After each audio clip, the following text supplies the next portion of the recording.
الرحمن الرحيم. سبحان الذي أسرى بعبده ليلا من المسجد الحرام إلى المسجد الأقصى الذي باركنا حوله لنريه من آياتنا إنه هو السميع البصير. صدق الله العظيم.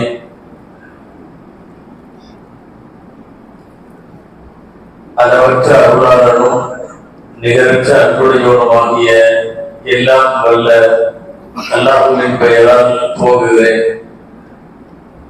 அருமை நாயகம் முஹம்மது ரசூலுல்லாஹ் ஸல்லல்லாஹு அலைஹி வஸல்லம் அவர்களின் மீதும் நற்பாக்கியங்கள் நிறைந்த அவர்களுடைய உம்மத்தின் மீதும்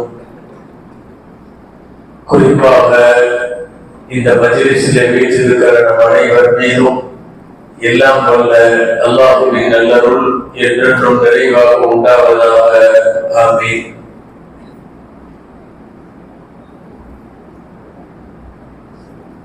அல்லாஹ்வின் பேரருளால் புனித ரஜபு மாதம் 27வது இரவு இது. நபிகள் நாயகம் ஸல்லல்லாஹு அலைஹி வஸல்லம் அவர்கள் மிஅராஜ் என்கிற விண்ணுலக பயணத்திற்கு அல்லாஹுவால் அழைக்கப்பட்டு கண்ணியப்படுத்தப்பட்ட ஒரு சங்கையான இரவு. பொதுவாக நபிகள் நாயகம் ஸல்லல்லாஹு அலைஹி வஸல்லம் அவர்களுடைய வரலாற்றின் எல்லா நாட்களும்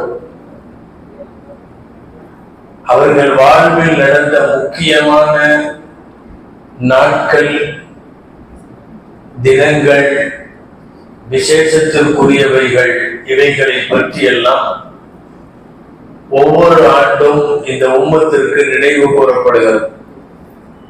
அவர்களின் பிறந்த நாள், அவர்கள் வஃபாத்தான நாள், மேராஜிற்கு சென்ற நாள், ஹிஜ்ரத்திற்கு போன நாள், இப்படி நிறைய நபிகள் நாயகம் ஸல்லல்லாஹு அலைஹி வஸல்லம் அவர்களுடைய வரலாற்று தினங்கள் நினைவு கூறப்படுகிறது. அந்த அடிப்படையில் நாயக வாழ்வில் தவிர்க்க முடியாத மிக முக்கியமான ஒரு நாள் மேராஜுடைய தினம். பெருமானார் ஸல்லல்லாஹு அலைஹி வஸல்லம் அவர்களுக்கு அல்லாஹ் ஏராளமான அற்புதங்கள் வழங்கினார். அற்புதங்கள் ஆயிரக்கணக்கில் நடந்திருக்கிறது. அல்லாஹ்விடமிருந்து ஏதாவது அற்புதம் வந்தால் அதற்கு குதுரத் என்று பெயர். நபிமார்களுக்கு ஏதேனும் அற்புதங்கள் நடந்தால் முஅஜிஸா என்று பெயர். அதுவே இறை நேசர்களுக்கோ வலிமார்களுக்கோ நடைபெறுமானால் கராமத் என்று பெயர். இந்த வரிசையில் மிஅராஜ் ஒரு மிகப்பெரிய முஅஜிஸா. நபிகள் நாயகம் ஸல்லல்லாஹு அலைஹி வஸல்லம் வாழ்க்கையில் எக்கச்சக்கமான முஅஜிஸாக்கள் நடந்திருக்கிறது. தனி கிதாபுகள் ரசூல் ஸல்லல்லாஹு அலைஹி வஸல்லம் வாழ்வின் அற்புதங்களை குறித்து தனியாக நூல்கள் எழுதப்பட்டிருக்கிறது. ஹஸாயிஸுல் குப்ரா என்று ஒரு நூல் அல்லாமா ஜலாலுத்தீன் சுயூத்தி ரஹ்மத்துல்லாஹி அலைஹி எழுதிய நூல். 1000 அற்புதங்கள், அதில் ரசூலுல்லாஹுடைய அற்புதங்கள் விவரிக்கப்படுகிறது. 1000 அற்புதங்கள். 1000த்திலும் சிறந்த முதல் அற்புதம் அல் குர்ஆன். குர்ஆனை விட ஒரு அற்புதம் உலகத்தில் ரசூலுல்லாஹுக்கு வழங்கப்படவில்லை. குர்ஆன் தான் இருக்கிற அற்புதங்களில் ஆக பெரிய அற்புதம். இரண்டாவது அற்புதம் நாம் இப்போது நினைவு கூறுகிற மிஅராஜ், நபிகள் நாயகம் ஸல்லல்லாஹு அலைஹி வஸல்லமுடைய விண்ணுலக பயணம். திருக்குர்ஆனுக்கு அடுத்தபடியாக இரண்டாவது. அவர்கள் கல் சலாம் சொன்னது, மரம் சலாம் சொன்னது, மரம் சஜிதா செய்தது, ஒட்டகம் சஜிதா செய்தது, மான் வந்து பேசியது, கை விரல் நீட்டினார்கள், அதிலிருந்து நீர் சுனை வந்தது. நூற்றுக்கணக்கான பேர் ஒது செய்கிற அளவுக்கு விரல் இடுக்கில இருந்து நீர் வழிந்தது. அவர்கள் தங்கள் விரலால் சைகினை காட்டினார்கள், சந்திரன் பிளந்தது என்றெல்லாம் வரிசையாக சொல்லப்படுகிற ஆயிரம் அற்புதங்களை விடவும் ஆகச் சிறந்த அற்புதம் 2. முதல் அற்புதத்திற்கு குர்ஆன் என்று பெயர், 2வது அற்புதத்திற்கு மேராஜ் என்று பெயர்.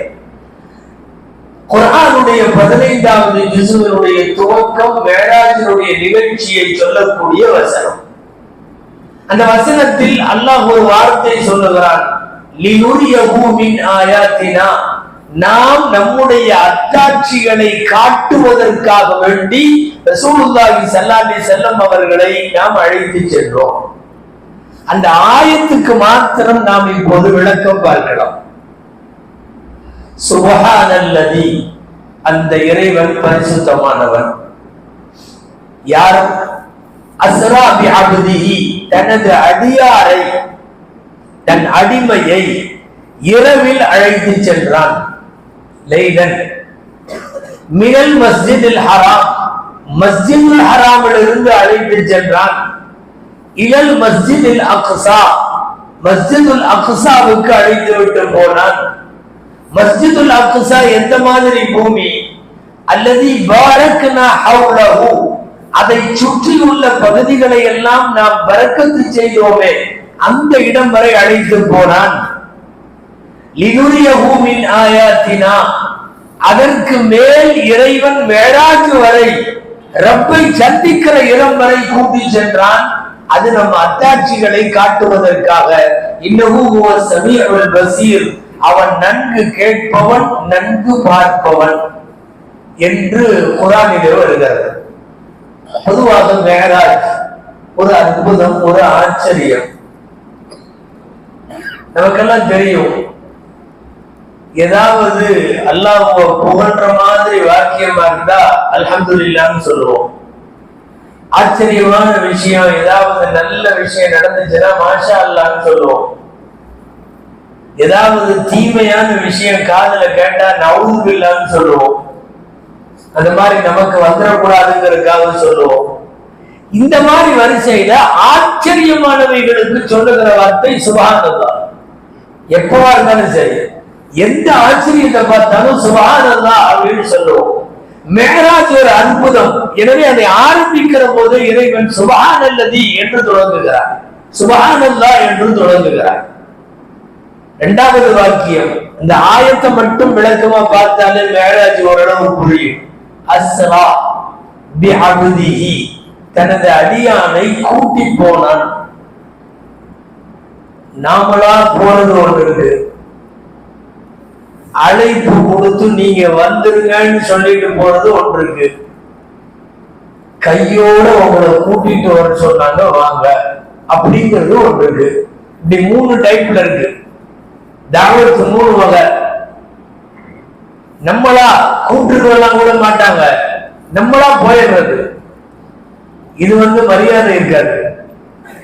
2வது ஒரு அட்டையை கொடுத்து, ஒரு தாவத்து நாம கொடுத்து, தாங்கள் அவசியம் கலந்து கொள்ள வேண்டும், இன்ஷா அல்லாஹ் வர்றேன் அப்படின்னு சொல்லுவோம், போவோம். இது அழைப்பின் பேரில் செல்லுவது. 3வது ஒண்ணு இருக்கு, பர்டிகுலரா அந்த டைம்ல கொண்டு வண்டியை வெளியே நிறுத்திட்டு உங்களை கூட்டிட்டு வர சொன்னாங்க, கையோட நீங்க வரணும், இந்த வாகனம் ரெடியா இருக்கு அப்படின்னு சொல்லி கூப்பிடுவாங்க. இது தாவத்தில உயர்ந்த தாவத். நபிகள் நாயகம் ஸல்லல்லாஹு அலைஹி வஸல்லம் அவர்களை அல்லாஹ் அழைத்து சென்றது இந்த 3வது ரகம். வாகனம் ரெடி, வாகனத்திற்கு புராக் என்ற பெயர். கூட்டிட்டு போறதுக்கு ஒருத்தர் வந்திருக்கார், அவருக்கு ஜிப்ரீல் என்ற பெயர். அழைத்து வர சொல்லி ஆள் அனுப்பியது அல்லாஹ் தஆலா. நாயகமே நீங்கள் வர வேண்டும். இதுதான் அஸ்ரா பி அப்தி. அங்கே முஃபஸ்ஸிரீன்கள், திருக்குர்ஆன் விரிவுரையாளர்கள் சொல்லுகிறார்கள், பி அப்திஹி, தன் அடியாரை அழைத்து சென்றான். ரசூலை அழைத்து சென்றான்னு சொல்லலாம், உலகத்திலேயே சிறந்தவரை அழைத்துட்டு போறோம்னு சொல்லலாம். அஷ்ரஃபுல் மக்லூகாத், படைப்பினங்களில் சிறந்த பெருமானாரை அழைச்சிட்டு போறோம்னு சொல்லலாம். ரஹ்மத்துல் லில் ஆலமீன், அகிலத்தாருக்கு அருள்கொடையை அழைச்சிட்டு போறோம்னு சொல்லலாம். அந்த வாக்கியம் எதுவுமே சொல்லல, அடிமையை அழைத்து போனான். இங்கிருந்துதான் மார்க்க அறிஞர்கள் எழுதி தருகிறார்கள், உலகத்திலேயே ஒருவனுக்கு உயர்ந்த பதவி என்ன தெரியுமா? அவன் அல்லாஹ்வுக்கு அப்தாக இருப்பது. நான் பெரிய பதவி, நான் பெரிய அதிகாரி, நான் பிரதமர், நான் முதல்வர், நான் அமைச்சர், நான் பஞ்சாயத்து தலைவர், நான் இப்படி எல்லாத்தையும் விட அபுது என்பதுதான் பிரதானமான அந்தஸ்து. ரப்புக்கு முழுமையாக அடிமையாக இருக்கிறார்.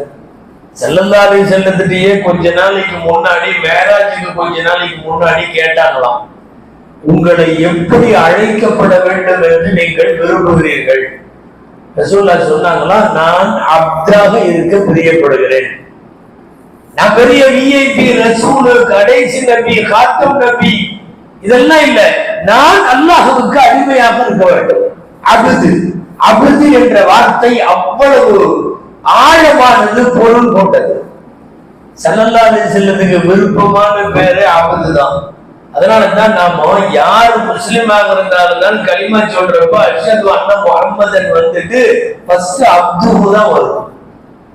ரசூல் ஸல்லல்லாஹு அலைஹி வஸல்லம் இறைவனுடைய அடிமையாக இருக்கிறார்கள். அதுக்கப்புறம் ரசூலுஹு, ரசூலாக இருக்கிறார்கள். உலகத்தின் உயர்ந்த படித்தரம் ஒருவன் அப்தாக இருப்பது. அடிக்கடி ஸல்லல்லாஹு அலைஹி வஸல்லம் அவர்கள் தன்னை அப்து என்று சொல்லிக் கொள்வதை விரும்புவார்கள். பிரபலமான ஹதீஸ்ல வருது இல்லையா, ரசூல் ஸல்லல்லாஹு அலைஹி வஸல்லம், ஏன் இவ்வளவு இரவு தொழுகை எல்லாம் தொழுகிறீங்க, ஏன் இவ்வளவு தூரம் அழுகிறீங்க, பாவம் மன்னிப்பு கேட்கிறீங்க, உங்களுக்கு தான் அல்லாஹ் தஆலா முன்பின் பாவங்களை எல்லாம் மன்னித்து விட்டானே அப்படிங்கிறப்ப ஒரு வார்த்தை சொல்லுவாங்க, அப்பதா அகூன அப்தன் ஷகூரா, நான் நன்றி செலுத்தும் ஒரு அப்தாக இருக்க வேண்டாமா அப்படின்னு கேட்பாங்க. அபது என்று தன்னை சொல்லிக் கொள்வதில் நபி ஸல்லல்லாஹு அலைஹி வஸல்லமுக்கு ஆக பிரியம். அஸ்ரா பி அப்திஹி லைலன், அல்லாஹ் சொல்ற அந்த ஆயத்துக்கு மட்டும் இப்ப விளக்கம் பார்க்கிறோம். லைலன், இரவிலே அழைத்து சென்றார். பகல்ல இல்ல இந்த பிரயாணம், இரவில். மஸ்ஜிதுல் ஹராமில் இருந்து என்று வருகிறது. மஸ்ஜிதுல் ஹராம் இல்ல, அசல்ல காபத்துல்லாவுக்கு பக்கத்தில் உம்மஹானி அவர்களுடைய வீடு இருந்தது. நபி ஸல்லல்லாஹு அலைஹி வஸல்லமினுடைய உறவினர், ஒரு வகையில் சகோதரி, ஒரு வகையில் நெருக்கமான ரசூலுல்லாஹை சில காலம் வளர்த்த தாய். உம்மஹானியுடைய வீட்டிலே படுத்திருக்கிறார்கள் நபி ஸல்லல்லாஹு அலைஹி வஸல்லம். படுத்திருக்கிற போதுதான் மேராஜின் அழைப்பு வருகிறது. நல்லா கவனிக்கணும், வர்றவங்க எல்லாருமே ஃபர்ஸ்ட் கதவை தட்டிதானே உள்ள வருவாங்க. இவங்க கதவை தட்டிட்டு எல்லாம் உள்ள வரல. ஜிப்ரீல் அலைஹிஸ்ஸலாம் மேல் வழியாக உள்ள இறங்கினார்கள். அதுக்கு அர்த்தமே இப்ப போக போற பயணம் இந்த மாதிரி மேல் நோக்கிய பயணம்னு அர்த்தம். தரை வழியா எங்கேயாவது போறவங்க இருந்தா கதவை தட்டி உள்ள வந்திருப்பாங்க. மேலிருந்து கீழே இறங்கினார்கள். எடுத்து ரசூல் ஸல்லல்லாஹு அலைஹி வஸல்லமை அழைத்து சென்று கொண்டு போய் மஸ்ஜிதுல் ஹராமிலே வைத்து அவர்களுடைய இருதயத்தை ஜம்சம் நீரால் கழுவப்படுகிறது. ஜம்சம் நீரால் நிறைய தடவை கழுவப்பட்டது. ஒவ்வொரு தடவையும் ஜம்சம் நீரால் கழுவப்படுகிற போது ஒரு புதிய உத்வேகம் ரசூலுல்லாஹ்வுக்கு வரும், ஒரு புதிய சக்தி வரும். ஃபர்ஸ்ட் நபி ஸல்லல்லாஹு அலைஹி வஸல்லத்திற்கு சில அறிவிப்புகளின்படி பிறந்த உடனே ஜம்சம் தண்ணீரால் அவர்களின் இருதயம் கழுவப்பட்டது. இரண்டாவது தடவை சிறுபிராயத்தில் ஹலீமா சஅதியா அம்மையாரிடம் அவர்கள் பால் குடித்துக் கொண்டிருந்த காலத்தில், அதுக்கப்புறம் சின்ன வயசு வரைக்கும் அங்கதான் வளர்ந்தாங்க. அந்த நேரத்தில் ஹலீமா அம்மாட்ட இருக்கிறப்போ ஒரு தடவை இதயத்தை பிளந்து ஜம்சம் நீர் ஊற்றி இருதயத்தை கழுவி மீண்டும் பொருத்தப்பட்டது. மூன்றாவது நபி ஸல்லல்லாஹு அலைஹி வஸல்லமுக்கு நபி பட்டம் பெறுவதற்கு முன்னால் ஒரு தடவை ஜம்சம் தண்ணீரால் கழுவி பரிசுத்தப்படுத்தப்பட்டது. நான்காவது நபி ஸல்லல்லாஹு அலைஹி வஸல்லமுக்கு மேராஜினுடைய இந்த பயணத்தின் போது கழுவப்பட்டது. இன்னும் பல்வேறு சொற்கள் இதில் இருந்தாலும் இந்த நாளும் முக்கியமானவை. இந்த ஃபர்ஸ்ட் கழுவுன உடனே குழந்தைகளுக்குன்னு இருக்கிற எல்லா விதமான விஷயங்கள், பிடிவாதங்கள், குறும்பு சேட்டைகள் இதெல்லாம் ரசூலுல்லாஹ்வுக்கு இல்லாம ஆயிடுச்சு. குழந்தைகளுக்குன்னு சில இதெல்லாம் இருக்குமல்ல, எதையாவது போட்டு டொப்புன்னு உடைக்கிறது, ஏதாவது ஒண்ணு வேணும்னு சொன்னா புடிவாத புடிச்சுக்கிட்டு நிக்கிறது, இதுதான் எனக்கு கொடுத்தாகணும்னு நச்சரிக்கிறது, காரணமே இல்லாம நடுராத்திரி கத்துறது, இது எதுவுமே ரசூலுல்லாஹ்வுடைய வாழ்க்கையில இருந்த மாதிரி இல்லை. சல்லல்லாஹு அலைஹி வஸல்லம் குழந்தையா இருக்கிறப்ப அதை போட்டு உடைச்சாங்க, இதை போட்டு உடைச்சாங்க, ஒண்ணுமே வரல. சல்லல்லாஹு அலைஹி வஸல்லம் இப்படி இது வேணும்னு புடிவாதம் பண்ணாங்க, அப்படியெல்லாம் இல்லை. குழந்தையில் இருக்கிற போதே, அந்த தாயினுடைய மார்பில் பால் குடிக்கிற போதே அடுத்தவர்களுக்கும் பால் வைக்க வேண்டும் என்று தான் குடிப்பதை அளவோடு நிறுத்தி கொள்ளுகிற அளவுக்கு இதெல்லாம் இந்த கல்வை குழந்தையிலேயே கழுவிட்டதுனால குழந்தைகளுக்கு உள்ள எல்லா விதமான அழுக்குகள்லாம் நின்று போச்சு. இரண்டாவது தடவை சிறுபிராயத்திலே செய்யப்பட்டது, விளையாடிட்டு இருந்தப்போ. அப்போ அங்கதான் இருக்கிறாங்க ஹலீமா சாதியா அம்மாட்ட. மீறி போனா ஒரு 3-4 வயசு 5 வயசுக்குள்ள விளையாடிட்டு இருந்தப்போ சரியான ஹதீஸ்கள்ல வருது. அனஸ் ரலியல்லாஹு அன்ஹு சொல்லுகிறார்கள், ஆச்சரியமாக சொல்லுகிறார்கள், ஹலீமா அம்மாவுடைய வீட்டுல அவங்க கூட பால் குடிச்ச சகோதரர்கள் சின்ன பிள்ளைகள்லாம் விளையாடிட்டு இருந்தாங்க. குழந்தைகள்லாம் விளையாடிட்டு இருக்கிறப்போ ஒரு வயல் வெளியாது ஹலீமா அம்மா வீட்டுக்கு வெளியே திடீர்னு வந்து ரசூலுல்லாஹ்வை அப்படியே தூக்கிட்டு போயிட்டாங்க 2 பேர். இதை பார்த்த இன்னொரு குழந்தை வேகமா ஓடி வந்து ஹலீமா அம்மாட்ட, முகம்மதை யாரோ 2 பேர் தூக்கிட்டு போறாங்க, இப்ப நம்ம பாணியில சொன்னா பூச்சாண்டி புடிச்சிட்டு போயிட்டான், யாரோ புள்ள குடிக்கிறவங்க எடுத்துட்டு போயிட்டாங்க அப்படிங்கிற மாதிரி வந்து சொல்லிட்டாங்க. பதவதை போடு ஹலீமா அம்மாவும் அவர்களுடைய கணவரும் யார் தூக்கிட்டு போனாங்களோ அவங்களுக்கு பின்னாடி வேகமா ஓடுறாங்க. அங்கே போய் ஹார்ட்டை பிளந்து இதயத்தை எடுத்து ஜம்சம் தண்ணீர் ஊற்றி கழுவி மீண்டும் வைத்து விட்டார்கள். வச்சுட்டு அவங்க போயிட்டாங்க. இந்த ஹதீஸை அறிவிக்கிற அனஸ் ரலியல்லாஹு அன்ஹு சொல்லுகிறார்கள், ஓடி வந்த ஹலீமா அம்மா கீழே படுத்திருக்கிற முஹம்மதுவை வாரி எடுத்துக் கொண்டார்கள். இதுல என்ன விஷயம் தெரியுமா? அனஸ் ரலியல்லாஹு அன்ஹுடைய அறிவிப்புல வருகிறது, அந்த இடத்துல தழும்பு இருந்திருக்கு. ரசூலுல்லாஹ் 4-5 வயசுலயே ஒரு ஓபன் ஹார்ட் சர்ஜரி பண்ண எப்படி அந்த இடத்துல ஒரு தையல் போட்டதற்கான அடையாளம் இருக்கிறதோ, அந்த தையல் அந்த குழந்தைக்கு இருந்திருக்கு, சின்ன பையனுக்கு. அதை எடுத்துட்டு போன பிறகுதான் அன்றைக்கு மாலையே மசூரா செய்தார்கள் கணவனும் மனைவியும். இந்த குழந்தைக்கு என்னென்னமோ நடக்குது, யாரோ 2 பேர் வர்றாங்க, தூக்கிட்டு போறாங்க, ஹார்ட் இது பண்றாங்க, கழுவுறாங்க, வைக்கிறாங்க. இந்த இடத்துல இப்போ ஒரு தழும்பு இருக்குது, நம்ம கையில பால் குடிக்கிறதுக்கு ஒப்படைச்சது, நாம வளர்த்துட்டு இருக்கிறப்ப பத்திரமா ஒப்படைக்கணும், இது போற போக்கே சரியில்லை, நம்ம கொண்டு போய் ஒப்படைச்சிருவோம், அவங்க அம்மாட்ட கொடுத்துடலாம் அப்படிங்கிற முடிவுக்கு வந்தது அன்றைக்குத்தான். இதயம் பிளக்கப்பட்டு பரிசுத்தமான அன்று. 3வது அவர்களுடைய நபி பட்டத்தின் போது அவ்வாறு இதயத்தை பிளந்து சுத்தம் செய்யப்பட்டது. ஒவ்வொரு தடவையும் என்ன தெரியுமா, இதயத்தை பிளந்து கழுவப்படும் போதெல்லாம் அதுக்கு பின்னாடி வர்ற பெரிய பெரிய விஷயங்களை தாங்குகிற மனோபக்குவத்தை அந்த ஆற்றை கழுவி வைக்கிறதுனால கிடைக்கும். தனித்தனியா போய் குகையில உட்கார்றதுக்கு தெம்பு வேணும். திடீர்னு ஜிப்ரீல பார்த்து உயிர் பயம் வந்து விடும் அல்லவா. இருட்டான ரோட்ல போயிட்டு இருக்கிறப்ப லேசா யாராவது வந்தாவே பயமா இருக்கு. சும்மா ஒரு இருட்டான சந்தில போயிட்டு இருக்கிறப்போ நாய் கடிக்க வேணா வேணாம், அது உட்கார்ந்து இருக்கிறது எந்திரிச்சு நின்றுச்சுனாவே நமக்கு இங்க ஹார்ட் எல்லாம் துடிக்க ஆரம்பிச்சு.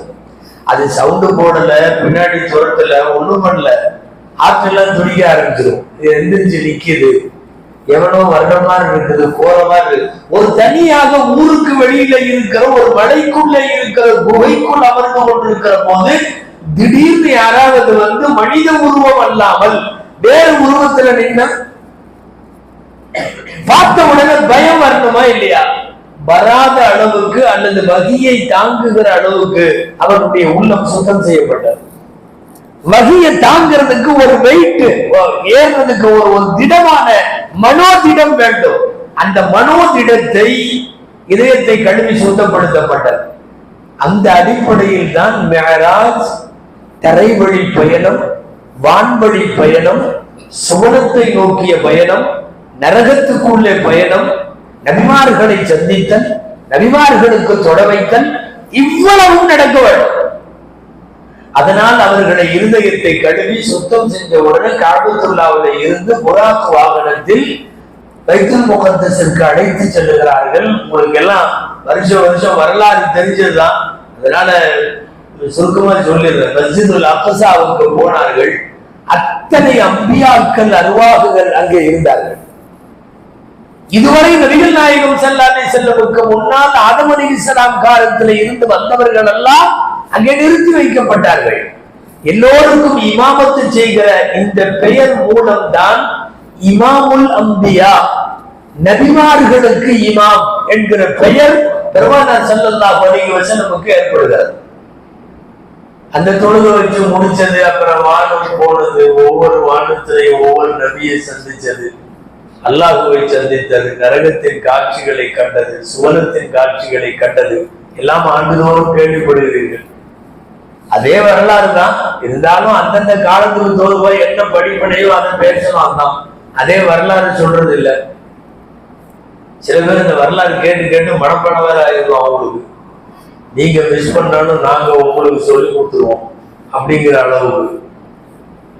நான் இதுக்கு முன்னாடி மேராஜில் அடிக்கடி சொன்னது உண்டு. ஊர்ல உள்ள அஜத்திட்ட மேராஜ் அன்னைக்கு இங்க எழுதி போட்ட மாதிரி போர்டுல எழுதி போடுது, மேராஜ் சிறப்பு தினம், உருது உரை, தமிழ் உரை இத்தனை மணிக்கு நடைபெறும், ஜமாத்தார்கள் கலந்து கொள்ளுங்கள். அவரு ஒரு நாள் அஜத்திட்டு சாயந்தரமே வந்தாராம். இங்க உள்ள அஜத்திட்டு இல்லை, நீங்க வேற பார்க்க வேணாம், நான் எங்க ஒரு ஊர்ல நடந்தது சொல்றேன். என்ன அஜராஜ் இன்னைக்கு மேராஜ் தானவா? ஆமா. அதே பயம் தானவா? மேராஜ்ல வேற என்ன பயம் பேச முடியும்? மேராஜ்ல அதை விட்டு போட்டு வேற எதையா பேச முடியும்? அதான் அந்த முதல் வானம், ரெண்டாவது வானம், மூணாவது வானம் இப்படி கூட்டு போவீங்கல்ல, அதை பத்தி தானே பேச போறீங்க. அதானே இருந்தாங்களாம். ஆமா, அதுதான். அதான் வருஷம் வருஷம் சொல்லிக்கிட்டே இருக்கீங்களே. அஜித் சொன்னாதான் இவா முதல் வானத்துல யாரு, ரெண்டாவது வானத்துல யாரு, 7 வானத்துல யாரு யாரு எங்க சொல்லு பார்க்கலாம். இல்ல அந்த அளவுக்கு தெரியாது அப்படின்னா பேசாம உட்காந்து கேளு. 25 வருஷமா அதையே பேசுறீங்க இல்ல, அதையே 25 வருஷமா பேசுறீங்கன்னா நீ ஒரு வருஷமாவது கரெக்டா சொல்லிருக்கியா இதுவரை? ரெண்டாவது மேராஜ் இன்னைக்கு இரவு மேராஜ் தான் பேச முடியும். மேராஜ் இரவு ரசூலுல்லாஹ்வுடைய கல்யாணத்தை பத்தி பேச முடியாது.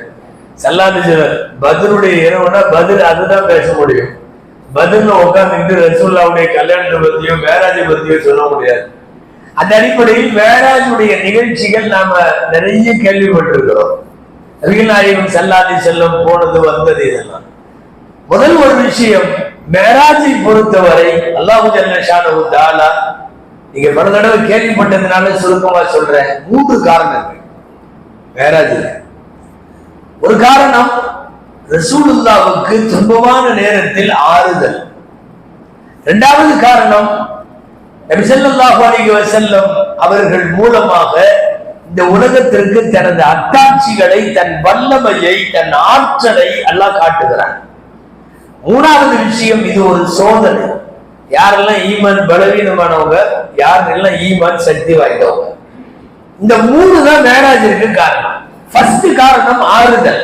ஆறுதலுக்கு காரணம் என்னன்னா, 25 வருஷம் மனைவி கதீஜா ரலியல்லாஹு அன்ஹா வஃபாத் ஆயிட்டாங்க. பெரிய இழப்பு. பொதுவா ஆண்களை பொறுத்தவரை மனைவி வஃபாத்தாகி ஒரு ஆண் இருந்துட்டு இருக்கிறப்போ உள்ள வாழ்க்கை ரொம்ப கூடியது, ரொம்ப கூடியது. அவருக்கு எவ்வளவு வசதி இருக்கட்டுமே, எக்கச்சக்கமா காசு இருக்கட்டும், கோடிக்கணக்கில் இருக்கட்டும், அவர் கூட அவர் மனைவி இல்லை அப்படின்னு சொன்னா ஒரு ஆறுதலுக்கு, பார்த்து கொள்வதற்கு மனைவி மட்டும் இல்லைன்னா அந்த வாழ்க்கை ரொம்ப மோசமா இருக்கும். அப்போ 25 வருஷ கால மனைவி அல்ல, ஏறத்தாழ எல்லாத்திலையும் பார்ட்னர், அபாரமான அறிவாளி. ஏற்கனவே வயசு வேற மூத்தவங்களா, எல்லாச்சோடைய வயசை விட 25 வருஷம் 15 வருஷம் அவங்க வயசு அதிகமானவங்க. 15 வயசு அதிகங்கிறதுனால நல்ல அனுபவம், முதிர்ச்சி, நிர்வாகத்திறன், எதையும் கையாளுவதில் பக்குவம், இது எல்லாமே அவங்களுக்கு இருந்துச்சு. அப்படிப்பட்ட ஒரு மனைவி இல்லைங்கிற வருஷம் ரொம்ப கவலையா இருந்துச்சு. அதனாலதான் ரசூல் ஸல்லல்லாஹு அலைஹி வஸல்லம் வரலாற்றில் அந்த வருஷத்திற்கு ஆமுல் ஹுஸ்ன் என்று பெயர். ஆமுல் ஹுஸ்ன்னா கவலை ஆண்டு. அவங்க மனைவி வஃபாத்தான வருஷத்துக்கே பேரு கவலை ஆண்டு. சொல்லுவாங்க ஒரு ஹதீஸ்ல, அல்லாஹ் அந்த கதீஜாவின் பிரியத்தை எனக்கு ரிஸ்காக கொடுத்தான். கதீஜாவின் பிரியத்தை எனக்கு அல்லாஹ் ரிஸ்க் அளித்தான். எல்லா மக்களும் மறுத்த போது என்னை ஏற்றுக்கொண்டார். எல்லா மக்களும் எனக்கு கொடுக்க மறுத்த போது தன் சொத்தை எல்லாம் அவர் கொடுத்தார்.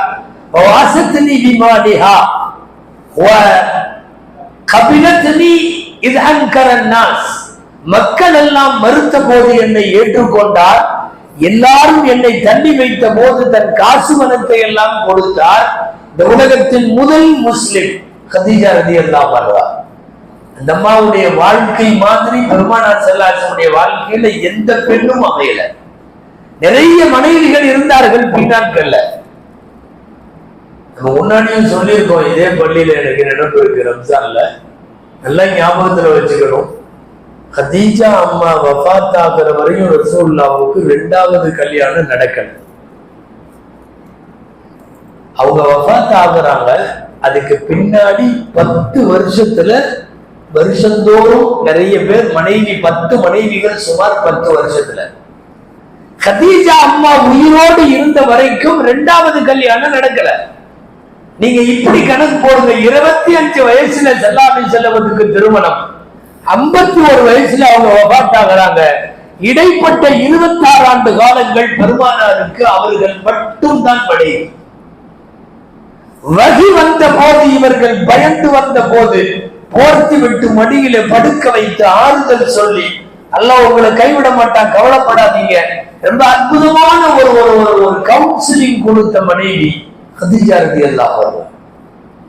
கணவருக்கு பெரிய ஆறுதலே இருந்தாங்க. ஊர் உலகத்துல நிறைய பிரச்சனை நடக்கலாம், ஒண்ணும் இல்லை, எல்லாம் சரியா போயிடும், உங்களுக்கு எல்லாம் ஒண்ணும் ஆகாது, நீங்க பேசாம இருங்க அப்படின்னு மனைவி 2 வார்த்தை சொல்லிட்டா பெரிய பூஸ்ட். அதுதான் ரோட்ல போறவங்க சொல்லுவான், நமக்கு ஆறுதல், உள்ளத்தை தொடாது. பக்கத்துல உள்ளவங்க, வேலை செய்யறவங்க, கூட உள்ளவங்க எல்லாம் கம்பெனியன்ஸ் எல்லாம் சொல்லுவாங்க, இல்ல மனைவி சொல்லணும், ஒண்ணும் பிரச்சனை இல்லை, பாத்துக்கலாம், என்ன வந்தாலும் பாத்துக்கலாம், நம்ம கூட அல்லாஹ் இருக்கான், நீங்க தைரியமா இருங்க அப்படின்னு மனைவி சொல்லட்டும். பெரிய உத்வேகம், டானிக், பூஸ்ட். அதுதான் ரசூல் ஸல்லல்லாஹு அலைஹி வஸல்லமுக்கு வாழ்க்கையில மிகப்பெரிய பூஸ்டாக இருந்தவர்கள் கதீஜா ரலியல்லாஹு அன்ஹா. அவங்க வஃபாத் ஆனதற்கு பிறகு நாயகம் கிட்டத்தட்ட ஒரு முடங்கும் நிலைக்கு அவர்கள் கவலை ஆட்கொண்டது. போதாக்குறைக்கு கூடவே அபூ தாலிப் அவர்கள் வஃபாத். அபூ தாலிப் அவர்கள் மார்க்கத்தை ஏற்பதிலே கொஞ்சம் முன்பினானாலும் ரசூலுல்லாஹ்வை காப்பாத்தினது அவங்க கடைசி வரைக்கும். சூரா அன்ஆம்ல ஒரு வசனம் வரும், வயன்ஹவுன அன்ஹு வயன்ஹவுன அன்ஹு வயுஹ்லிகூன இல்லா அன்ஃபுஸஹும் வமா யஷ்உரூன். அந்த ஆயத்து அபூ தாலிப் அவர்களை பற்றிய. அபூ தாலிப் ஊர்ல உள்ளவங்க எல்லாம் முஹம்மது ஸல்லல்லாஹு அலைஹி வஸல்லத்தை கொலை பண்றதுக்காக தேடிட்டு இருந்தப்போ, அவங்க பராமரிப்புல ரசூலுல்லாஹ் இருந்தப்போ, அபூ தாலிப் ரொம்ப பெரிய ஒரு வயசானவர், ஊருக்கே நாட்டாம தலைவர், உள்ள படுத்திருப்பார். வாசல்ல அபூ தாலிப் வீட்டு வாசல்ல ரசூல் ஸல்லல்லாஹு அலைஹி வஸல்லம் படுத்திருப்பாங்க. இரவுல எல்லாம் படுக்கிறப்ப கரெக்டா எல்லாரும் மாதிரியும் படுத்துருவாங்க. கொஞ்ச நேரம் கழிச்சு எந்திரிச்சு வந்து ஸல்லல்லாஹு அலைஹி வஸல்லத்தை எழுப்பி விட்டு, நீ உள்ள போய் படுத்துக்கோ, உன் இடத்துல படுக்கிற மாதிரி நான் படுத்துக்கிறேன் அப்படின்னு சொல்லி வராந்தாவுல முன்னாடி உள்ள திண்ணையில வாசல்ல இவங்க படுத்துக்குவாங்க போர்வையை பொத்தி. வருபவன் முகம்மது என்று நினைத்து என்னை வேண்டுமானாலும் கொள்ளட்டும், உனக்கு ஒண்ணும் ஆகக்கூடாது. போய் உள்ள இருக்கிற அபூ தாலிப் பெரியவர் படுக்கிற இடத்துல ரசூலுல்லாஹ் படுத்திருந்தார்கள்.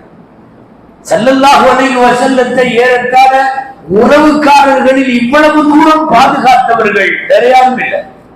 அவர்களும் வஃபாத், ஊர்ல இருக்கவே முடியல, பெரிய கவலை. அபூ தாலிப் வஃபாத், கதீஜா அம்மா வஃபாத். இந்த நேரத்துலதான் முடிவு பண்ணாங்க, இனி இந்த ஊர் வேண்டாம், வெளியே போயிடலாம். அதாவது அபூ தாலிப் எல்லாம் பெரிய சப்போர்ட்டா இருந்த காலத்திலேயே இன்னொரு சச்சாவாக இருந்த அபூ லஹப் படாத பாடுபடுத்தினார் நம்மளே.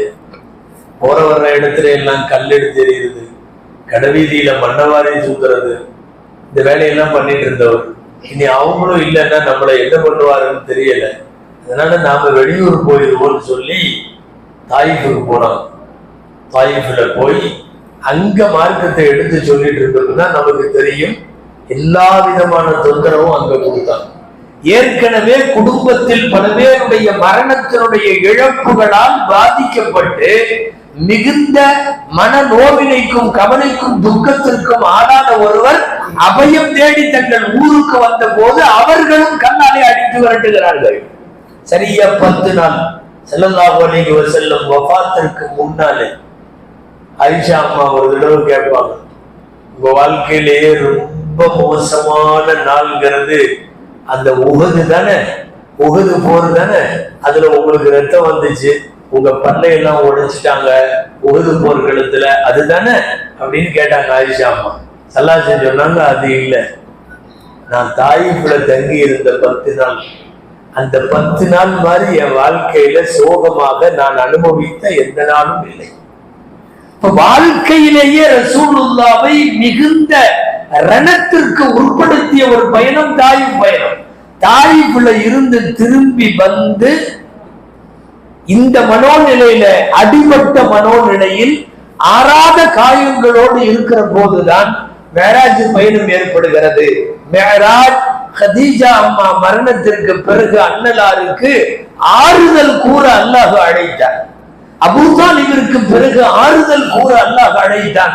தாயிஃபிலே அடி வாங்கியவர்களை அந்த அடி வாங்கிய ரணத்தை ஆற்றுவதற்கு அல்லாஹ் அழைத்தார். இந்த 3 சோகங்களுக்கும் ஆறுதல் சொல்றதுதான். ஆறுதல் பல வகை இருக்கு. நேரடியா வந்து நின்று ஆறுதல் சொல்றது ஒண்ணு இருக்கு, போன்லயே ஆறுதல் சொல்லுவாங்க.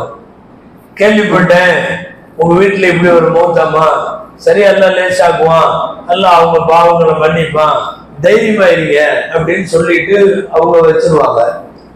அல்லது யாராவது இன்னும் சில பேர் அதுக்கு கூட டைம் இருக்காது, நான் விசாரிச்சேன்னு சொல்லுங்க அப்படின்னு சொல்லி விடுவாங்க, அவரும் பேச மாட்டாரு.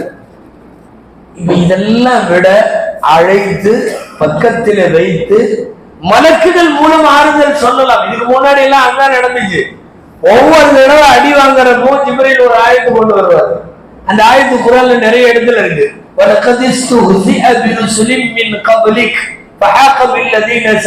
உங்களுக்கு முன்னாடியும் நிறைய பேரை கிண்டல் பண்ணிருக்காங்க. இந்த ஆயத்து நபியே, உங்களுக்கு முன்னாடியும் இந்த மாதிரி நிறைய பேர் அடிச்சிருக்கிறாங்க. உங்களுக்கு முன்னாடியும் நிறைய பேர்த்த பொய்காரன்னு ஆக்கியிருக்காங்க. இப்படி எல்லாம் சொல்லுவாங்க. இது மலக்குகளின் வழியாக தரப்படுகிற ஆறுதல். அதை தாண்டி நேரடியாக கூப்பிட்டு பக்கத்தில வைத்து அழைத்து ஆறுதல் படுத்துகிற அற்புதமான நிகழ்ச்சி தான் மேராஜ். மேராஜுக்குள்ள 3 காரணத்துல இது ஒண்ணு. 2வது காரணம் ரப்புடைய வல்லமை. காலம் உள்ளளவும் பேசப்படும், கியாமத்து வரை பேசப்படும்.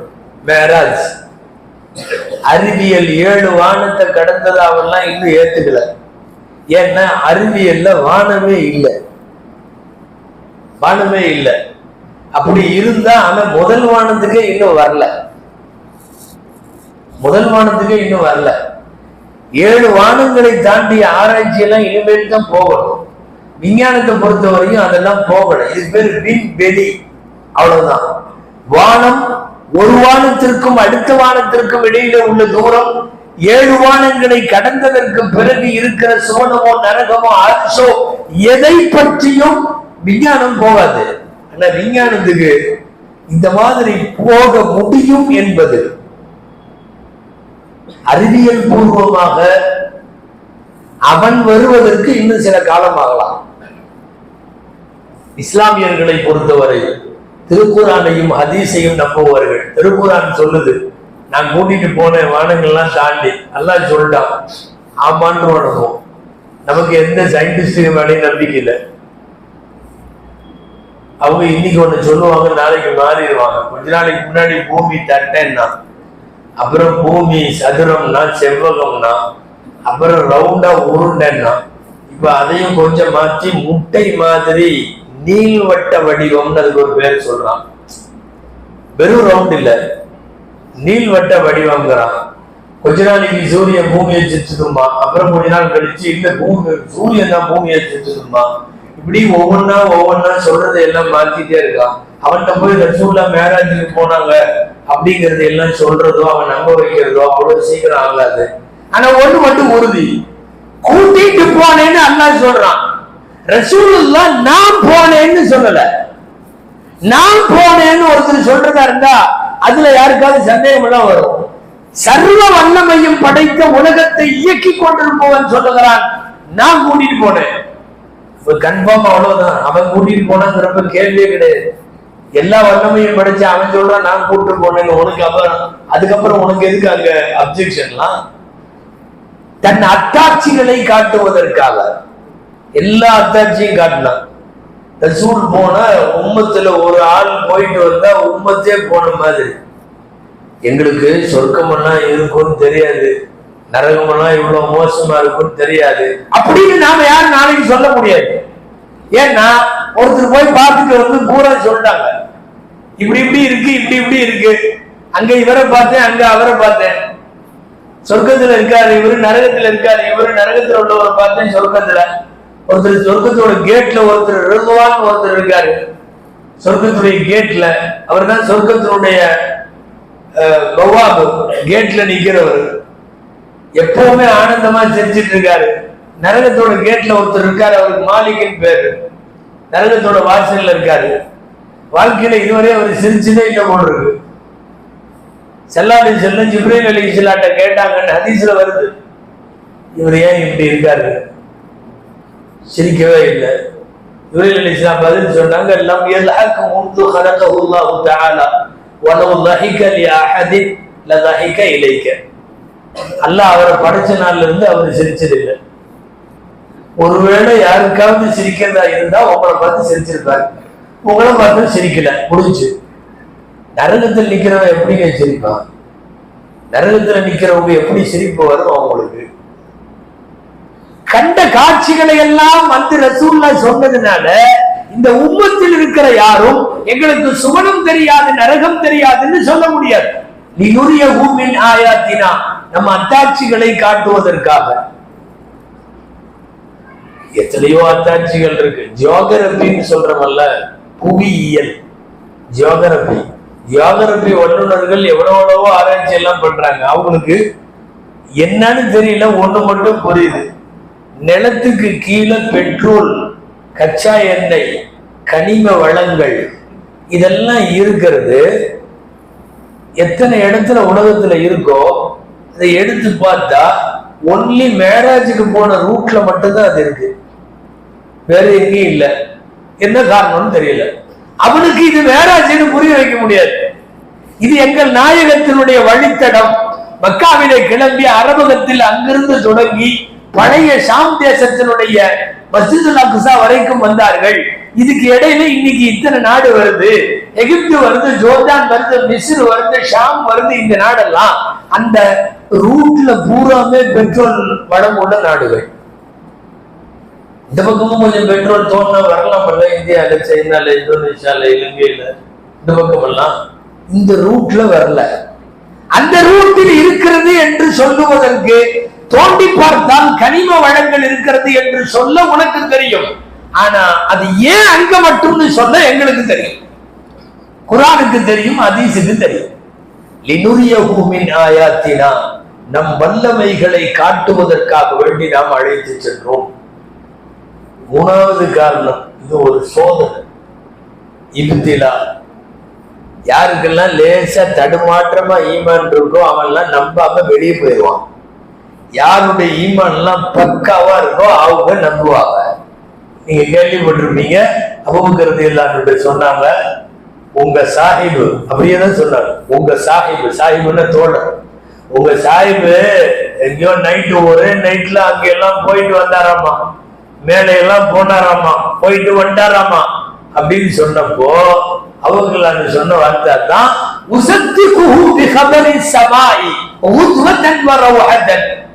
காலையிலையும் மாலையிலையும் அங்கிருந்து ஒருத்தர் செய்தி கொண்டு வந்து ரசூலுல்லாஹ்வுக்கு கொடுக்கிறாருங்கிறத நான் ஏற்கனவே நம்பியிருக்கேன். இப்ப அவர் போயிட்டு வந்தாருன்னு சொல்றதுல எனக்கு என்ன, இங்கதான் சித்தீக் என்கிற பட்டம் அவர்களுக்கு கிடைத்தது. சித்தீக்னா உண்மைப்படுத்துபவர். பக்காவான மனசு ஈமான் உறுதி இருந்தா தான் அப்படியெல்லாம் பதில் சொல்ல முடியும். நம்மளா இருந்தா என்ன சொல்லிடுவோம், அப்படியே சொல்லாது தெரியல, விசாரிக்கலாம், சமயத்துல ஏதாவது உணர்வாரு. இல்ல நம்ம யாராவது ஒருத்தர் ஏதாவது சொல்றாங்கன்னு வச்சுக்கோங்க, நாம அப்படித்தானே சொல்லுவோம், என்னன்னு தெரியல, நல்லதா இருந்தாரு, கொஞ்சம் இடையில ஒரு மாதிரி அவருக்கு ஆகும், அப்படி ஏதாவது சொல்றாரோ என்னமோ தெரியல, இப்படி எல்லாம் நம்ம பேசுவோம். சொன்ன உடனே அடுத்த கணம் சமா, அவர் வானத்துக்கும் அவருக்கும் கான்டாக்ட்ல இருக்கிறாங்க, காலையிலும் மாலையும் செய்தி வருகிறது. சொல்ல போனா நீ என்ன பார்வையில பாப்பியோ தெரியாது, அபூபக்கர் ரலியல்லாஹு பார்வை என்ன தெரியுமா, ரசூல் ஸல்லல்லாஹு அலைஹி வஸல்லம் பூமி மேல வானம் கீழேன்னு சொன்னா அதைத்தான் சொல்லுவாங்க திரும்ப. ஆமா, வானம் கீழே பூமி மேலே சொல்லுவாங்க. அந்த உறுதியான ஈமான். இந்த டவுட் நிறைய பேர் வெளியே போயிட்டான், மேராஜ்லயே வெளியே போயிட்டான். அது என்ன இப்படி எல்லாம் நடக்கலாமா, ஒரே ஒரு நொடியில இவ்வளவு நடந்துச்சா, நடத்துறவே நடத்துறான், உனக்கு என்ன அதுல, இப்படி எல்லாம் கூட நடக்குமா, நடக்கும். காலம் நிறுத்தி வைக்கப்பட்டால் நடக்கும். நீங்க நல்லா கவனிக்கணும், மேராஜினுடைய முக்கியமான கருவே அதுதான். காலத்தை அல்லாஹ் பல பேருக்கு நிறுத்துவான். ஒரு 20-25 வருஷ காலம் இந்த இடத்தை எல்லாம் போய் மஸ்ஜிதுல் அக்ஸா பார்த்து சொர்க்கம் நரகம் வானம் பூமி அல்லாஹ் ரப்பு ஜிப்ரீல் சிதறத்துல் முன்தவா எல்லாத்தையும் பார்த்துட்டு வர்றதுக்கு எத்தனை வருஷமோ அத்தனை வருஷம் ரப்பு நினைச்சா காலம் நிற்கும். யாருக்கும் தெரியாது, யாருக்கும் தெரியாது. நிறுத்துவான் காலத்தை. வரலாறு முழுக்க காலம் நின்றுக்குது, நிறைய டைம் நின்றுக்குது காலம். காலத்தை நிறுத்துவான். சில பேர்த்துக்கு மாத்திரம் நிறுத்துறதுன்னா சில பேர்த்துக்கு நிறுத்துவான். உலகத்துக்கே நிறுத்துறதுன்னா உலகத்துக்கே நிறுத்திடுவான். மேராஜுக்கு ரசூலுல்லாஹ் போன போது உலகத்தின் காலம் நின்றது. அதான் நாராங்கி ஆடிட்டு இருந்த இவங்க கதவை இழுத்து உமானி வீட்டுல கதவை சாத்தின உடனே இந்த நாராங்கி ஆட ஆரம்பிக்குமல்ல தாழ்பாள், இந்த நாராங்கி ஆட்டம் ஆடி முடியறதுக்குள்ள வந்துட்டாங்க. நம்மளுக்கு புரியுற மாதிரி சொல்லணும்னா வேலை செஞ்சு ஆஃப் பண்ண உடனே அது ஆஃப் ஆகுறது கொஞ்ச நேரம் ஆகும்ல, அந்த ரவுண்டு சுத்தி நிக்கிறதுக்குள்ள வந்துட்டாங்க. படுத்திருந்த பாயில் சூடு கொஞ்ச நேரத்துக்கு இருக்கும் இல்லையா, அந்த சூடு ஆறுவதற்குள் வந்து விட்டார்கள். ஜஞ்சீர் பி ஹத்தி ரஹி பிஸ்தர் பி ரஹா கரம் தா அரிஷ் கயே சலே ஆய முஹம்மத். ஜஞ்சீர் பி ஹத்தி ரஹி நாராங்கி ஆடிக்கொண்டிருந்தார். பிஸ்தர் பி ரஹா கரம் விரிப்பு சூடாகவே இருந்தது. அரிசி வரைக்கும் போனார்கள், திரும்பினார்கள் நாயகம் ஸல்லல்லாஹு அலைஹி வஸல்லம். காலம் சில பேர்த்துக்கு மட்டும் காலத்தை நிறுத்திடுவான். ஒண்ணும் இல்லை, 33 வயசுல உயர்த்தப்பட்ட ஈசா அலைஹிஸ்ஸலாம் திரும்ப இங்க வரும்போது 33 வருஷமா தான் இறங்குவாங்க. வர்றப்போ அப்படியே ஒரு 300-400 வருஷமா வயசான மாதிரிலாம் இறங்க வேண்டியதானே. காலம் நிறுத்தி வைக்கப்படும். அவர் இங்க வரும்போது 33 தான். குரான்ல இருக்கு, நாம மறுக்கவே முடியாது. 300 வருஷம் தூங்குனாங்க, 300 வருஷம் தூங்குனாங்கன்னு வரலாறு இருக்குல்லங்க. கஹஃப் சூரா குகையில தோணவங்க அந்த 7 பேர்த்துக்கு மட்டும் காலம் நிறுத்தி வைக்கப்பட்டது. உலகம் ஓடிட்டு தான் இருக்குது. அவங்க எந்திரிக்கிறப்ப யாரும் கேள்வி கட்டையா எந்திரிக்கல, படுத்த மாதிரியே எந்திரிச்சாங்க. படுத்த போது வாலிபர்கள், எந்திரிக்கிறப்போ வாலிபர்கள். முடியெல்லாம் நிறைக்கல, நகம் வளரல, ஒன்னும் ஆகல. அப்படியே இருந்த மாதிரி எந்திரிச்சாங்க. காலம் அவங்களுக்கு நிறுத்தி வைக்கப்பட்டது. காலத்தை இயக்குபவனும் நிறுத்துபவனும் காலத்தை ஓட்டுபவனும் அல்லாஹ், அவன்தான் காலம். அப்போ ரப்பு காலத்தை நிறுத்தி வைக்கிறான், நடக்கிறது நம்பணும். அல்லாஹ் மேராஜினுடைய 3வது காரணம் இது. யார் யாரெல்லாம் டவுட்டா இருக்காங்களோ ஈமானே போயிடும். யார் யாரெல்லாம் ஈமான் உறுதியாக இருக்கிறார்கள் என்று தெரிந்து கொள்வதற்குத்தான் மேராஜ். காலத்தை அல்லாஹ் அப்படி ரசூலுல்லாஹி ஸல்லல்லாஹு அலைஹி வஸல்லம் நிறுத்தி வைத்தான். நொடி பொழுதில் அல்லது கண்ணி வைக்கும் நேரத்தில் அல்லது கதவின் அசைவு நிற்கிறதற்குள் படுக்கையின் சூடு ஆகுவதற்குள் பெருமானார் ஸல்லல்லாஹு அலைஹி வஸல்லம் போயிட்டு வந்துட்டாங்க. இதுல என்னமோ சில பேர் மறுக்கிறதுல அவங்களுக்கு என்னமோ பாரம் மாதிரி. போயிட்டு வர்றவங்க அவங்க போயிட்டு வர்றாங்க. இந்த ஒளியின் வேகம் சொல்றாங்கல்ல, ஒரு செகண்டுக்கு இந்த ஒளி போ 86,286 மைல் தூரமாகும். கணக்கு போட்டா சில நிமிஷங்களுக்கு கணக்கு போட்டா சைபரே எத்தனைன்னு தெரிய மாட்டேங்குது. அவ்வளோ 100 ஒளிங்கிறது அதுதான். ஒளியினுடைய ஃபாஸ்ட் வேற. இவன் நம்ம ஆக்டிவால போற மாதிரியே நினைச்சிட்டு பேசிட்டு இருக்கான். 60 கிலோமீட்டர் ஸ்பீடு, ஒரு இதுக்கு இவ்வளவு கிலோமீட்டர் போனால் பிளைட்டுடைய ஸ்பீடு இந்த மாதிரி 800, 900, 1 மணி நேரத்துக்கு எவ்வளவு தூரம். அது ஒளி. ஒளியின் பயணம் பல லட்சம் பல கோடி மைல் பெர் செகண்ட். புராக் என்கிற வாகனத்துக்கு 100 பேர். ஒளி அது. புராக்குனவே மின்னல் பேர். புராக் மின்னல். அது மின்னல் வேகத்துல போகும். மின்னல் ஒளி, புராக் ஒளி. எம்பெருமானார் ஸல்லல்லாஹு அலைஹி வஸல்லம் பேரே ஒளி. 100 என்று பெயர் அவர்களுக்கு. குர்ஆன்ல நிறைய இடத்துல வருதுங்க. ரசூலுல்லாஹ்னு சொல்லல, அல்லாஹ் நூறுன்னு சொல்றான். லகத் ஜாஅக்கும் மினல்லாஹி நூருன் வ கிதாபும் முபீன். உங்களுக்கு ஒரு கிதாபு தந்திருக்கிறேன், ஒரு நூறு தந்திருக்கிறேன். யார் அந்த நூறு? ஸல்லல்லாஹு அலைஹி வஸல்லம். இப்ப புராக் 100, ரசூலுல்லாஹ் 100, ஜிப்ரீல் 100. எல்லா மலக்குகளும் ஒளியால் படைக்கப்பட்டவர்கள், 100ஆல் படைக்கப்பட்டவர்கள் மலக்குகள். ஷைத்தான் இதெல்லாம் நார் நெருப்பால் படைக்கப்பட்டவர்கள். ஜிப்ரீல் 100, புராக் 100, ரசூலுல்லாஹ் 100. எல்லாமே 100 போறது. ஆக பெரிய 100ஆன அல்லாஹ் தஆலா. அல்லாஹ்வுடைய அஸ்மாஉல் ஹுஸ்னால இறைவனுடைய திருநாமங்கள்ல ஒன்று 100. சொத்தமா சுருக்கமா சொல்ல போனா இது 100களின் பயணம். 100களின் பயணம். மனுஷன் போனா தானே உனக்கு டவுட் வரும். ஒரு மனுஷன் இன்னொரு மனுஷனை பாக்குறதுக்கு ஒரு மனுஷன் கூட்டிட்டு போறான்னா உனக்கு டவுட் வரலாம். இங்க போவது 100, கூட்டிட்டு போறது 100, வாகனத்துக்கு பேரு 100, பார்க்க போறவங்களுக்கு பேரு 100. சஃபருல் அன்வார் என்று சொல்லுவார்கள் மேராஜ் பயணத்தை. சஃபருல் அன்வார்னா பேர் ஒளிகளின் பயணம். ஒளி இவ்வளவு ஸ்பீட்ல போகணுங்கிறதுல உனக்கு எனக்கும் அதுல ஒன்றும் நம்பிக்கை தேவையில்லையே, தாராளமா. அதாவது முதல்ல உறுதியா நம்பணும். நம்முடைய ஈமானுக்கு பேரு அல்லதீன யுமினூன பில் கைப் அப்படிதானே வருது. சூரா பக்ராவுடைய ஆரம்பத்திலேயே குர்ஆன்ல நிறைய இடத்துல வருது. நம்முடைய ஈமானுக்கு பேர் ஈமானு பில் கைப், மறைவை நம்புதல். மறைவை நம்புதல். அங்க பாரு ஃபேன், அங்க பாரு லைட்டு, அங்க பாரு மரம், அங்க பாரு கிளி, அங்க பாரு இது. ஒவ்வொன்னா காட்டணும்னா பார்த்துட்டு ஆமா ஆமான்னா இது பேர் ஈமான் இல்ல. கண்ணால் பார்த்து விட்டு காதால் கேட்டு விட்டு ஒரு விஷயத்தை ஒருவன் நம்புகிறான், அதுக்கு பேர் ஈமான்னு சொல்ல முடியாது. ஈமான் எது தெரியுமா? யுமினூன பில் கைப், மறைவானவற்றை நம்ப வேண்டும். நம்ம யாராவது முன்கர் நக்கீரை பார்த்திருக்கிறோம்? கபூர்ல வருவாங்கன்னு சொல்றோம். அட்ரஸ் ஏதாவது தெரியுமா? அவங்க எங்க இருக்காங்கன்னு தெரியுமா? தெரியாது. ஜிப்ரீல பார்த்திருக்கிறோமா? தெரியாது. இந்த ரூம் வாங்க வர்றாருன்னா அப்பப்போ நிறைய இடத்துக்கு வந்துட்டு போறாரு. அந்த இஸ்ராயல் ஒரு தடவையாவது கண்ண மாட்டிருக்காரா? எங்க நம்ம பின்னாடி வீட்டுக்கு வந்துட்டு போறாரு, முன்னாடி வீட்டுக்கு வந்துட்டு போறாரு. 2 நிக்க சமயத்துல பள்ளிவாசல்லே வாங்கிட்டு போயிடுறாரு.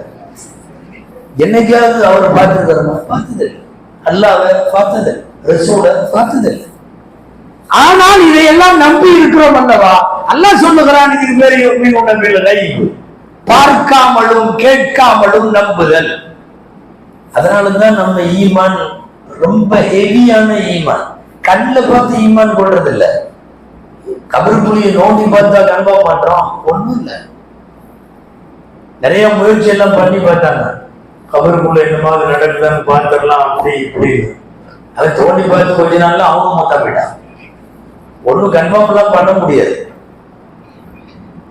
மொபைல உள்ள வச்சுட்டு அடுக்கிறோம்னு வைக்கல, எந்த டவரும் எடுக்காது. இங்க மேலேயே டவர் எடுக்க மாட்டேங்குது. இது எல்லாம் நாம் பார்த்ததில்லை. மலக்குகள் என்பது நமக்கு தெரியாத உலகம். ரப்பும் அவருடைய அரசாட்சிகளும் நமக்கு தெரியாத உலகம். இதுக்கெல்லாம் இருந்தாலும் நம்புகிறோம் அல்லவா? இந்த நம்பிக்கைக்கு அல்லதீனையும் அவர்கள் மறைவானவற்றை நம்புவார்கள். பார்த்த உடனேதான் நம்புவேன்னு சொன்னா கடைசி வரைக்கும் ஈமான் வராது. இன்னொன்னு என்ன தெரியுமா? பார்த்த பிறகு நீ இருந்ததானே ஈமான் கொள்ளுது, இருக்கவே மாட்டேன் மோதா பேரு. 600 இறக்கைகள் இப்ராஹீம் அலைஹிஸ்ஸலாமுடைய சொந்த உருவம். நான் சொல்றது சஹீஹுல் புகாரி. முதல்ல குகையில அங்க ஜிப்ரீல பார்த்ததுக்கு அப்புறம் ஜிப்ரீலுடைய சொந்த உருவத்துல ரசூலுல்லாஹ் பார்த்தது மக்காவுக்கும் மதீனாவுக்கும் இடையில. திடீர்னு போயிட்டு இருக்கிறப்ப இப்படி அண்ணாந்து பார்த்தா வானத்தை நிரப்பிட்டு உட்கார்ந்து இருக்காரு. அவர் வானத்தை நிரப்பி கொண்டு ஹதீஸ்ல வருது. 600 இறக்கைகள் ஜிப்ரீலுக்கு கொண்டு அவருடைய அல்லாஹ் அவரை படைத்த அவருடைய சொந்த உருவம். ரசூலுல்லாஹ் பார்த்த உடனே பயந்துட்டாங்க. ஸல்லல்லாஹு அலைஹி வஸல்லம் இதுக்கு எக்கச்சக்க ஒரு ட்ரெயின்டான ரசூலை அப்படி பயந்தா, நமக்கு இங்க ஒரு மாதிரி எவனாவது தலையை விரிச்சு போட்டு வந்தாலே பயமா இருக்கு. இது என்னமோ ஒரு சைஸா வர்றானே அப்படின்னு. எங்கேயாவது ஏதாவது இந்த தர்கா அங்க இங்கன்னு நம்ம ஓடினோம், என்னமோ நடக்குது. ஜிப்ரீல் எல்லாம் பார்த்தா பார்த்துட்டெல்லாம் ஈமான் கொள்ள முடியாது. ஈமான் கொள்றது அளவுக்கு நாம இருக்கவும் மாட்டோம். யுக்மினூன பில் கைப் என்றால் கண்ணால் காணவில்லை, காதால் கேட்கவில்லை, அனுபவத்தால் உணரவில்லை.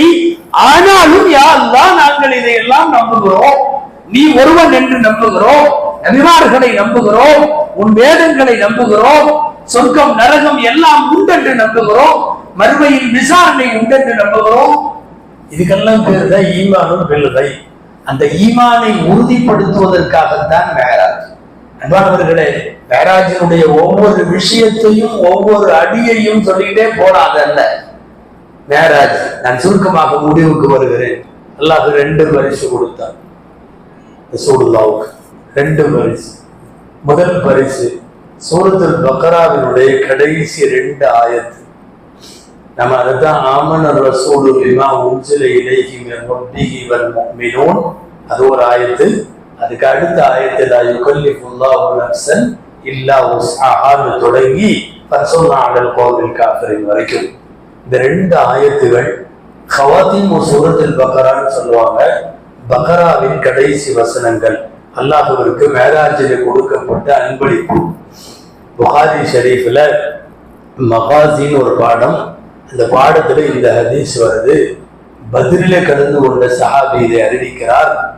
யார் இரவிட படுக்கைக்கு செல்லுகிற போது பக்ராவின் கடைசி 2 வசனங்களை ஓதிவிட்டு படுக்கிறாரோ கஃபதாஹு, அந்த இரவின் எல்லா முசீபத்துகளை விட்டும் அவரை பாதுகாக்க அந்த 2 வசனம் போதும். அவன ரசூல் 1, லா யுகல்லிஃபுல்லாஹு நஃப்ஸன் 1. இந்த 2 ஆயத்து. இது அல்லாஹ் பெருமானார் ஸல்லல்லாஹு அலைஹி வஸல்லமுக்கு மேராஜில் வழங்கிய பெரிய அன்பளிப்பு. 2வது அன்பளிப்பு ஐவேளை தொழுகை. 50 வக்தாக இருந்து அது படிப்படியாக குறைக்கப்பட்டு 5. நான் அந்த பூரா வரலாறு சொல்லல, ஒண்ணு மட்டும் சொல்றேன். 5ஐயும் இன்னும் கொஞ்சம் போய் கம்மி பண்ணிட்டு வாங்கன்னு தான் சொல்லியிருக்காங்க மூசா அலைஹிஸ்ஸலாம். ஃபஇன்ன உம்மதக லா துதீகு ذلك, உங்க உம்மத்து எதையும் செய்ய மாட்டாங்க, போய் 5ஐயும் கம்மி பண்ணு. இந்த வார்த்தையை சொல்லி தான் 9 தடவை அனுப்பிச்சு விட்டார். போய் போய் தள்ளுபடியாகி கடைசியில 5க்கு வந்துருச்சு. இப்பவும் சொல்லியிருக்காரு மூசா அலைஹிஸ்ஸலாம், பைன்ன உம்மத்துக்கு அல்லாஹ் சொல்லி நம்மளை பத்தி இவ்வளவு கரெக்டா அவருக்கு எப்படி தெரியும்னு தெரியல. யாருக்கு? மூசா அலைஹிஸ்ஸலாம். அதாவது நம்மளை விட ரொம்ப மோசமானவங்க அந்த பனு இஸ்ரவேலர்கள். அவங்களுக்கு நபியா போனதுனால அவருக்கு கன்ஃபார்மா தெரிஞ்சிருச்சு, உன் உம்மத்து இதை செய்யாது, ரொம்ப மோசமானவங்களுக்கு நபியா நான் போவேன், படாதோட பட்டுச்சானுவோம் என்னைய.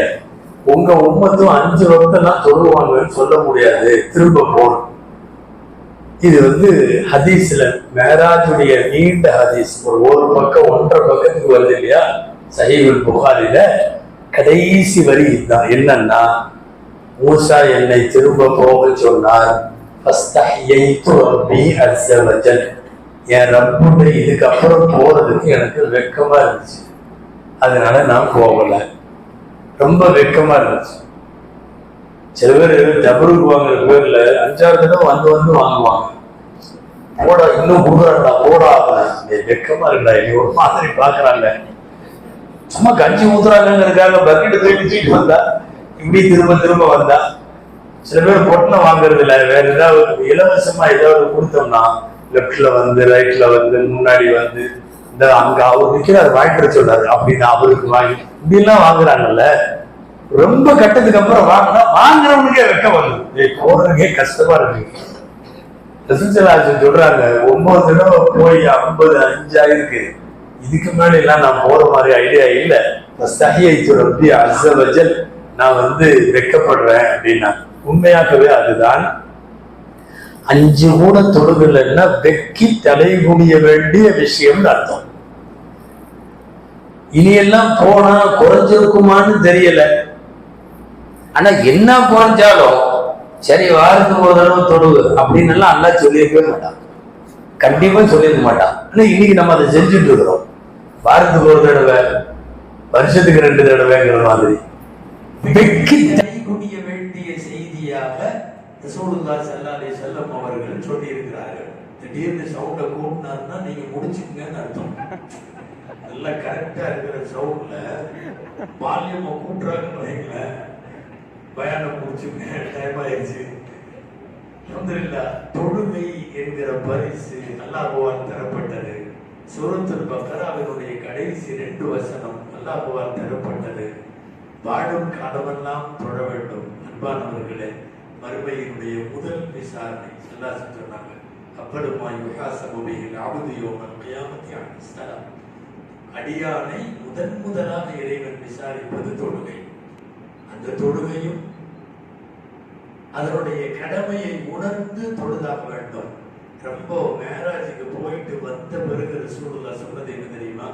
கடுமையான வார்த்தை, மன் தரக்க ஸலாத்த முதஅம்மிதன் ஃபகத் கஃபர். வேண்டுமென்றே தொழுகையை விட்டவன் காஃபிராகி விட்டான். காஃபிராகல, காஃபிர் மாதிரி ஆயிட்டான் அப்படின்னு அந்த ஹதீஸுக்கு நாமளா ஒரு ஆறுதல் சொல்லிக்கிறோம். காஃபிர் மாதிரி ஆயிட்டான். எனவே மேராஜ் வரும் போகும், திரும்ப அடுத்த வருஷம் மேராஜ் வரும் போகும். தொழுகையை சரியாக நின்று நிறைவேற்ற வேண்டும் என்கிற நினைவூட்டலுக்குத்தான் இந்த நல்ல இரவு. அல்லாஹ்விடத்தில் துஆ செய்வோம். வாழும் காலமெல்லாம் அல்லாஹ் தொழுகையாளியாய், பள்ளியின் தொடர்புடையவர்களாய், இறக்கிற போது கதா இல்லாமல் தொழுகையை நிறைவேற்றியவர்களாய் அல்லாஹ் நம் அனைவரையும் ஆக்கி அருள்வானாக. மேராஜ் இரவினுடைய கைரு பரக்கத்துகளை அல்லாஹ் தருவானாக.